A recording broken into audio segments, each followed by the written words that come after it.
All right, we'll go ahead and get started here. I want to welcome everyone who's joined us, and I'll let others in here as we get started. And I want to thank you for taking time today to be a part of this webinar with us. Just as an introduction, I'm Laura Kirtley Smith, and I'm a partnerships manager for the ESCI Vendor Partnership Program. And our program brings together 9 educational service centers across the state. And we come together to help our member districts get access to discounted services and products, services like software and technology, platforms. And one of our newest vendors is Soundtrap for Education, and we are thrilled to partner with them. And I know that's why you're joining us today to learn more about Soundtrap. So just a little background here, 93% of school districts across the state are a member of their local ESC, and that's how our members can take advantage of our exclusive pricing and discounts. So if you don't know if you are a member district or not, you can head to the ESCI website to learn more about that. But I do want to get to the webinar itself so you can learn more about Soundtrap and how you could use it in your school district. We're also really thrilled to be joined by Randy Tomes from Crestview Elementary School in Lawrence Township.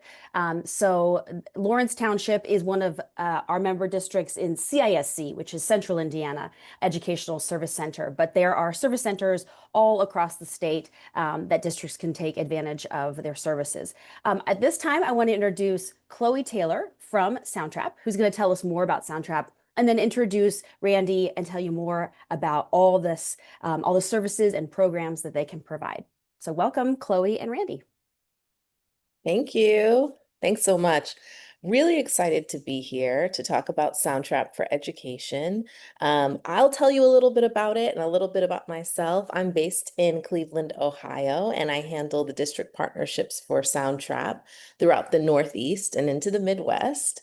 Soundtrap is a really phenomenal platform and online studio that allows students to create, connect, and collaborate through music and audio projects, through podcasting. And as we work with more and more districts around the country, we're seeing how it's evolving and changing. We know that Gen Z loves to create. If you have students that are on social media or are making music and want to make TikToks and things of that nature, we like to harness their creative energy, and we feel that Soundtrap is the way to do that. I'd also like to introduce my colleague, Chad Reisfeld. Hi, Chad from Soundtrap. Hi, everybody. So I am going to share just a few slides, and then I'm going to introduce the real star of our show, who is Randy Tomes. So let me just see if I can. Okay, are we able to see the screen? Okay. So Soundtrap, we're celebrating 10 years of Soundtrap for Education, and over 5,000 school districts have chosen Soundtrap. I know it is new to some schools and districts around the country, but we actually have a very long and now documented history of student achievement through Soundtrap and creativity. We're based in Stockholm, Sweden, but we operate worldwide. So it's really interesting to see how schools and districts in the US are getting creative, but we also have a global focus. And more, as I mentioned, we have districts that are not just focusing on fine arts and music, but are thinking about multimodal literacy and how podcasting, dialogue, oral storytelling is coming to life through Soundtrap. So we're really proud of the studio that we present, and we're also extremely proud of the educators and students who engage in it every day. We've just completed our newest research report and our district evidence report. And here we're proud to share that 100% of our teachers that use Soundtrap said that students are more creative communicators. 94% said collaboration in real time is now routine for their students. And 88% saw students replacing static drafts with live revision and feedback. And in such an era of emerging technology and AI, and thinking about how the writing process has evolved and maybe devolved in some ways through prompting and using tech tools, we really still care, and it's still vitally important that we have student voice, their emotions, their point of view, their perspective, and that they're connecting with each other through voice. And as it's so interesting that we are a tech platform, but we're keeping it very human and student centered. And there's no better way to illustrate that point than to introduce Randy Tomes. We would love to hear more about how you do that in your classroom. So without further ado, I'd like to introduce you and open up the floor so that you can share your student work and talk about your perspective in using Soundtrap. Okay. Hi, everybody. Can everybody hear me okay? Okay. So I feel pretty fortunate. My experience in education is about 30 years, and about 18 of that I spent teaching the upper grades 4, 5, and 6.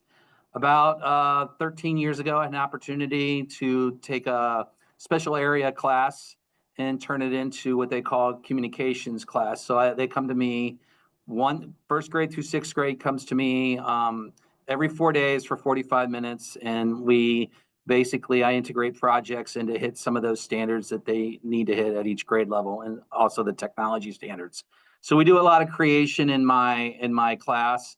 And a lot of their creation gets pushed out through our daily news on YouTube, which goes live. And also we have an internet radio station that runs 24 hours, 7 days a week, that they also create content for as well.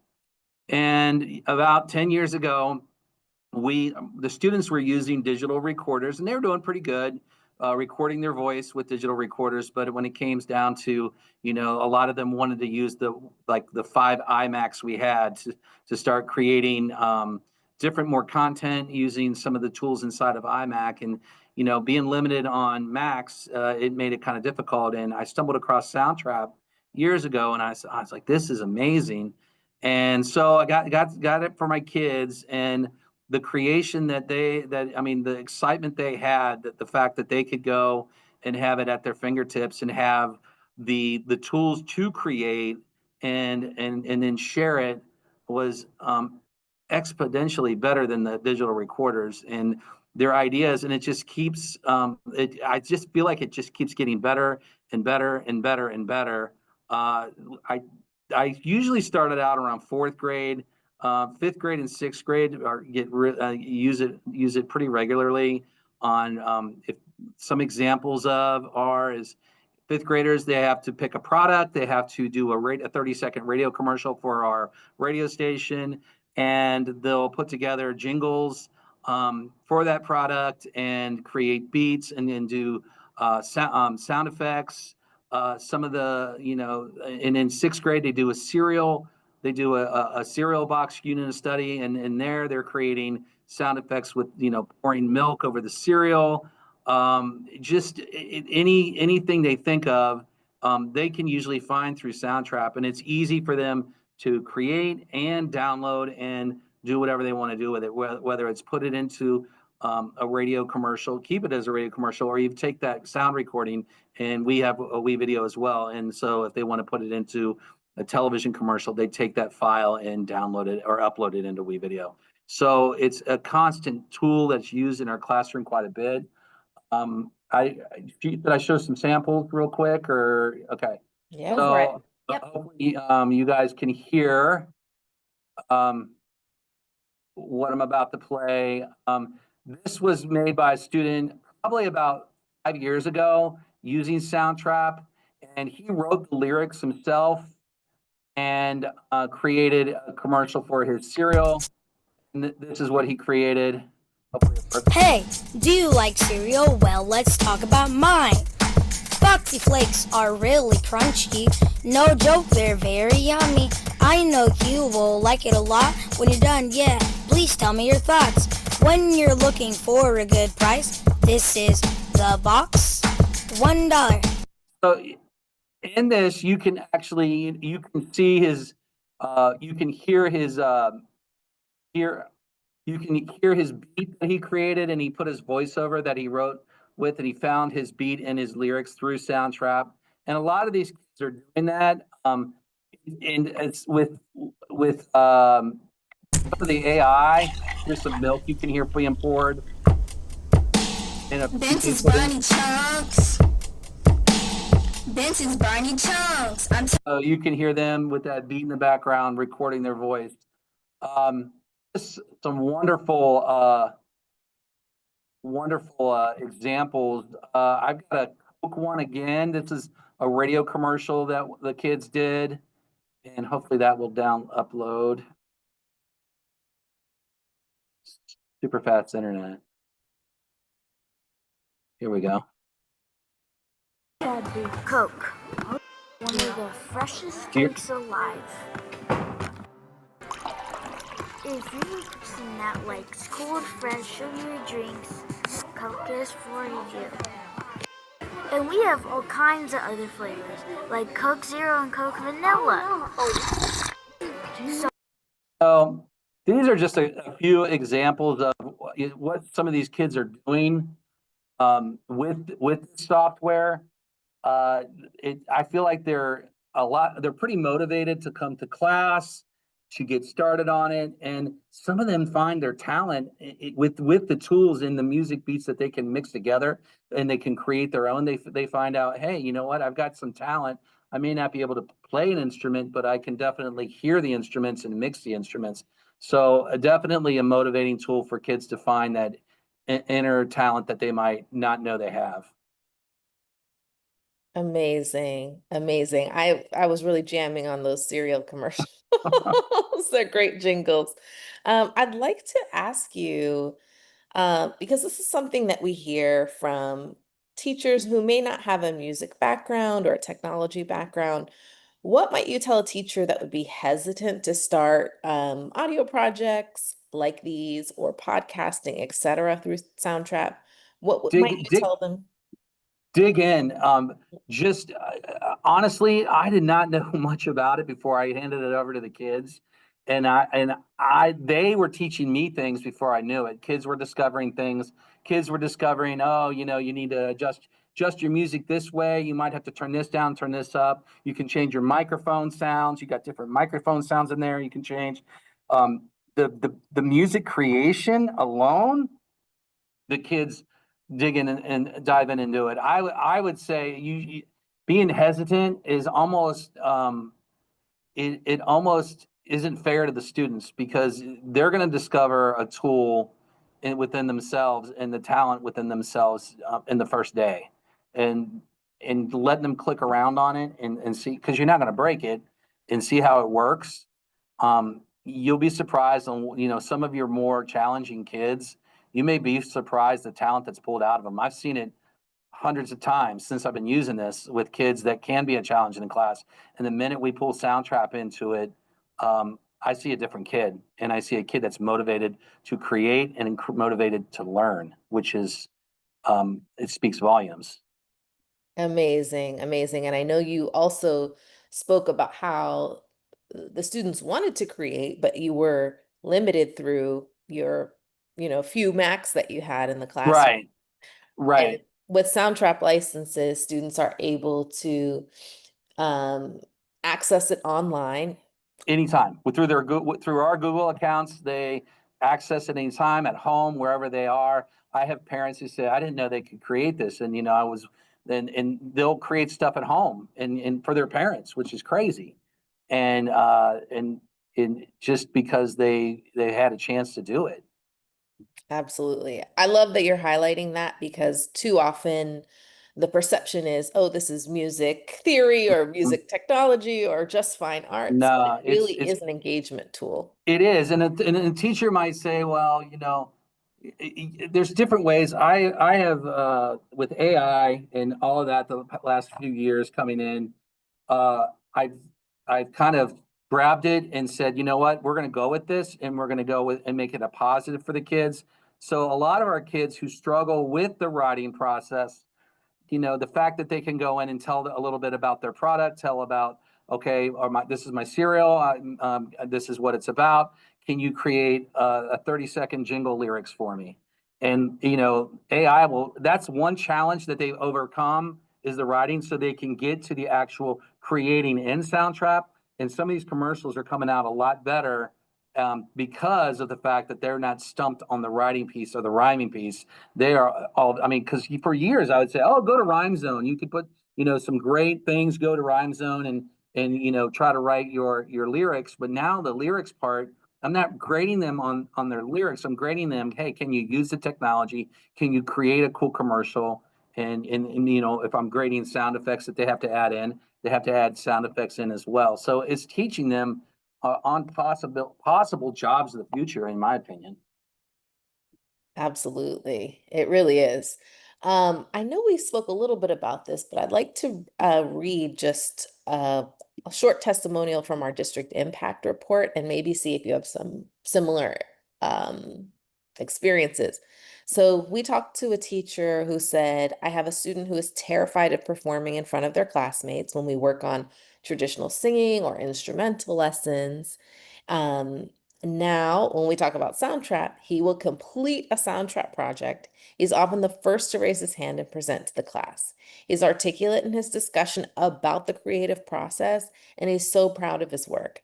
I love this for him and for my array of students. I'm looking forward to another great year. So, do you have students that maybe you see blossom? I know you've alluded to this, but Absolutely, yeah, absolutely.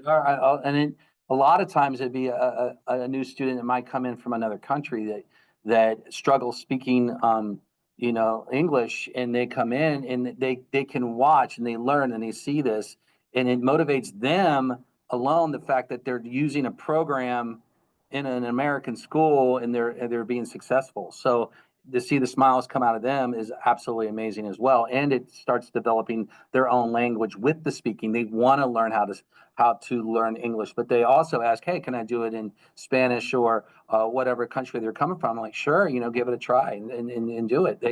I think the fact just hearing that feedback of their voice and reading is so important. I mean, when I was a kid, I struggled with reading, and my mom told me to tape myself. I would get a tape recorder, those old black tape recorders. That's how old I am, and record myself reading. And she said she was going to listen to it. So, I mean, even if you go into Soundtrap and say, record yourself reading, a teacher said, record yourself reading. And if you want, put sound effects in the background of what you're reading to show you understand what you're reading. And then you've got a great storytelling right there. Podcasting, our sixth graders do podcasting. They could love to do the bumper music and the sound effects as they're doing the podcasting as well. So, I mean, the ideas are endless with Soundtrap, in my opinion. yes, I agree. Yes, the research on Gen Z says that they trust podcasting for their news over any other source. They are really gleaning a lot of information from podcasts, whether that's on social media, on streaming services, YouTube, etc. They're really listening and trusting podcasts above traditional news outlets. Yes, And I think what we're trying to get them to understand is that the research and the factual information that go into creating a podcast, it's not mhm, always just talking. We have to think about what the process is and what other right. process is so that we can create um, valuable content that goes into the world. So a And the lot of the humanities classes are doing that as well. And the great thing about Soundtrap is there's no lull in it. I mean, you literally, I used it for my own podcast. I do a podcast, and sometimes my podcast would go for an hour, and you wouldn't have any technical problems. I mean, it recorded. And it was easily moved. There was no lag time or anything like that. It was fast and easy. You get an hour. I mean, it could. I don't know how long it would go, but I know it goes at least an hour and 20 minutes recording. So Yes. if that tells you anything. And a big feature of Soundtrap is that we have our transcription, which is through AI. So if we were recording a podcast right now in Soundtrap, we would have the full text that would match the audio, and we could also edit from that text, which makes it really easy for us and for students so they can go back. And again, that revision piece, maybe I'd like to edit a sentence that I've said or add in some music. I can use the text to help me do that and not have to listen to the same part of our audio over and over again.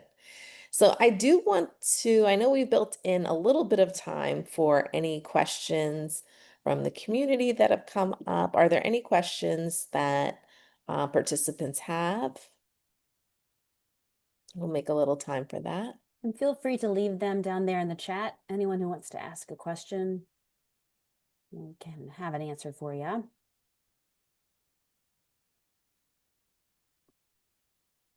And while folks are typing, I do want to share one of the other pieces of feedback that we received from our district impact report, which is from a teacher in Illinois that says, over the past 5 years of using Soundtrap, I've noticed that most students are more comfortable with the concepts of revising and refining, whether it's music or podcasting.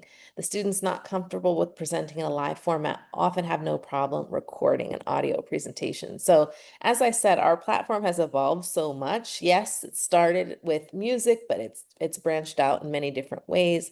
And we're seeing student outcomes and student achievement around even revolutionizing our traditional writing process.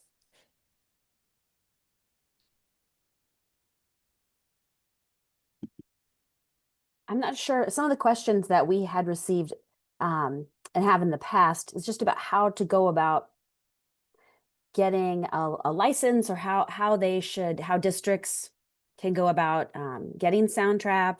You know, a lot of them probably will do school specific. How does that work? Sure, so I'm happy to share more about that. So Soundtrap is per seat. So we usually sell it per seat for a district or for a school. We can customize it. So if you have, let's say, a few music classes in your school, but you need seats for all those students, we can do that. And then we have large districts, including LAUSD, that has a license for every student in the district. So we can really customize it based on the needs of your program. One thing I really like to emphasize, and I feel like I've said it already, but I want to make sure, is that when your school has Soundtrap licenses for your students, they may primarily be using it in a fine arts program or a technology course. But as Randy mentioned, when they have their own license, they can use that throughout the curriculum and for their own projects.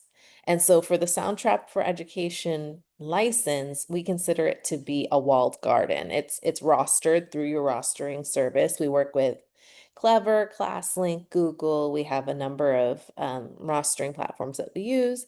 And teachers are able to form groups and really moderate and make sure that students are active and present within the school rostering system. So it's not using our consumer license that we have just for, you know, everyday musicians or podcasters. So you really want to make sure that Soundtrap for Education is being utilized for students. I will share some contact information here so that anybody who's interested can get in touch really quickly with us. Hopefully you're able to see that. You can see it. Yep. Okay, perfect. So my email is chloe@soundtrap.com. And a really quick way to get to our new district impact report is soundtrap.me/study. If you scan the QR code here, this will take you directly to contact our team.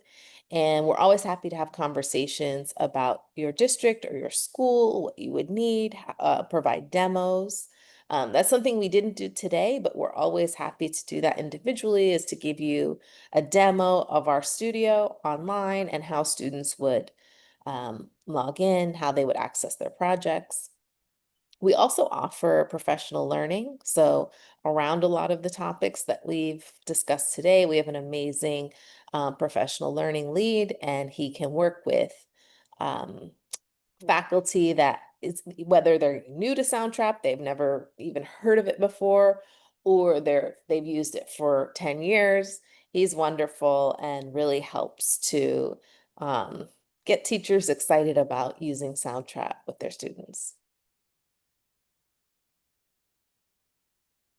Well, if anyone has any other questions, feel free to leave them in here in the chat, or I can always pass them along to Chloe and the team at Soundtrap. But if you are interested in learning more about the ESCI partnership and where you can go to click around and learn more about Soundtrap, we do have our ESCI page here, and I can share that as well.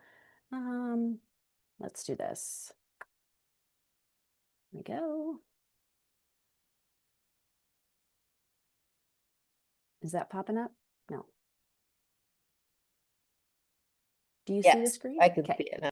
Okay, cool. And that's our page where you can go to learn more about Soundtrap. And it's the escindiana.org to learn more about that. And I don't think there are any other questions here, but I appreciate you taking the time to talk to us, Randy. I know that you're busy as an educator. We know there's not much time. Oh, you're muted. No problem. My Really pleasure. cool. It's just really exciting to see the way that kids have taken advantage of this technology. And it's, like you said, it's reaching some kids that maybe would have checked out and not have been interested. It's Yep, a way of grabbing sure. them and using their talents, you Yep. know. It's been great. Very cool. Well, I think if we don't have any more questions, I want to thank everyone for joining us. And then I'm going to put a recording of this if you missed any of it. I'll be putting it up on our social media and then be sending it out to participants as well. So thanks to everyone who joined us. And Chloe, is there anything else before we log off here that you want to share? No, just happy to connect, and we're really thrilled to be a partner. Well, thanks so much. And then I guess we on that page, and when you contact Chloe, you will be able to see more about the discount that's offered through the program as well. So thanks so much for joining us this morning. Bye. Thank you. Take care. Bye.